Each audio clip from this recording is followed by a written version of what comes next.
to Yoga Rocks box. Today at Yoga Rocks it's actually raining. It doesn't do that very often. So we've come up to the yoga room with Carol Brown. Yay! Hello!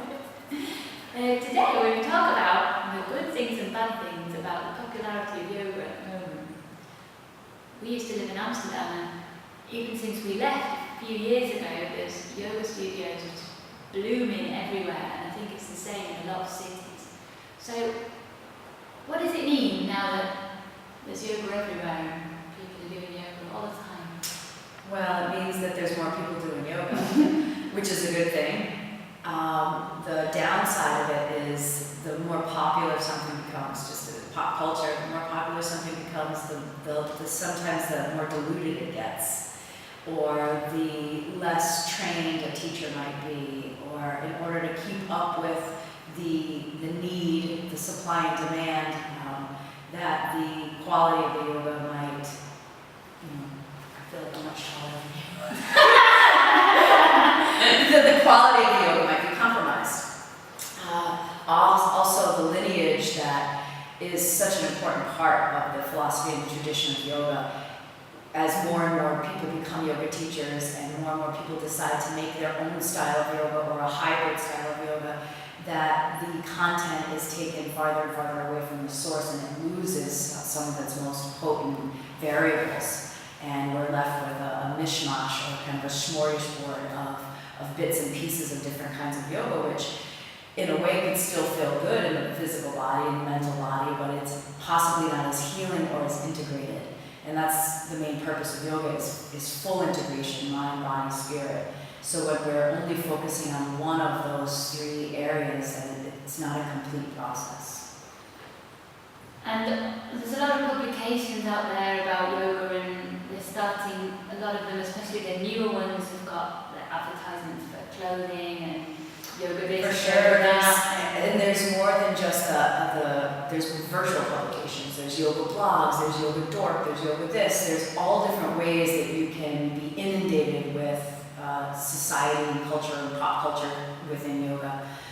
The older publications that have been trustworthy, integrated, high integrity, branded organizations are now shifting toward trying to gain more of the attention of pop culture. So they're running these kinds of ads, or their content is maybe shifting slightly to catch the eye of all these new yogi boomers, right? So the trick is to not lose the quality in the content for, trying to generate and keep readers. Because especially now with online content being so prevalent and easy and at the stroke of a fingertip, not as many people buy written publications. So there's a lot of scarcity, fear, modality kind of behavior going on that yes, maybe we could lower our integrity a little bit around our advertising model. Yeah, because people now, it's very much people's livelihood is yoga, so.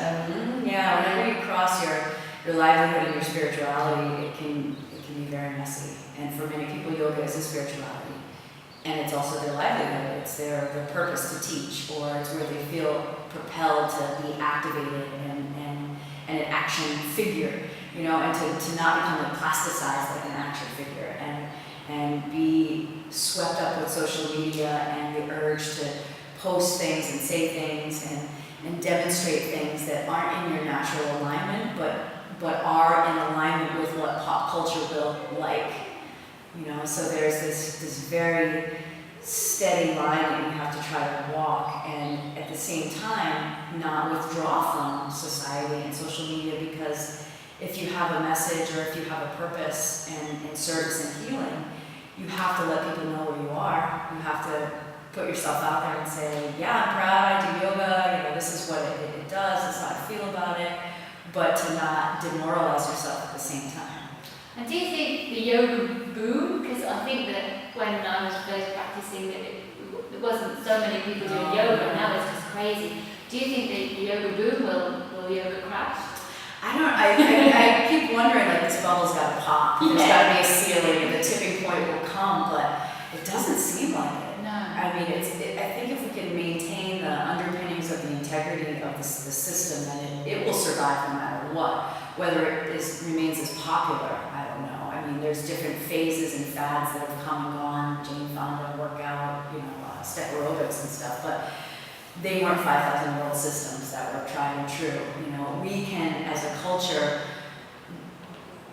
muss it up a little bit or a lot, but the yoga itself won't be affected. It just may not be as a hot topic as it is now.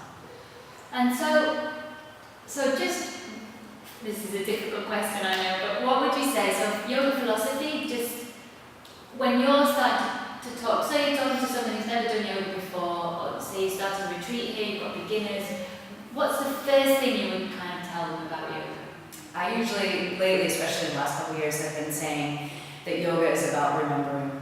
It's about remembering your wholeness, your completeness, your enoughness, and that all of that is innate. That it doesn't have to be sought out by wearing certain things or doing certain things or knowing certain things. It's in fact about forgetting some of the things that you've been told you are and embracing and remembering all the things that you actually are. So your true nature is revealed through the practice of yoga, not just the physical practice, through all the different facets, but it's mainly through the physical practice as a vehicle that we in the West rely on to use as a stepping stone to get to more of the deeper components of it. Fantastic. We're totally overjoyed to have Coral Brown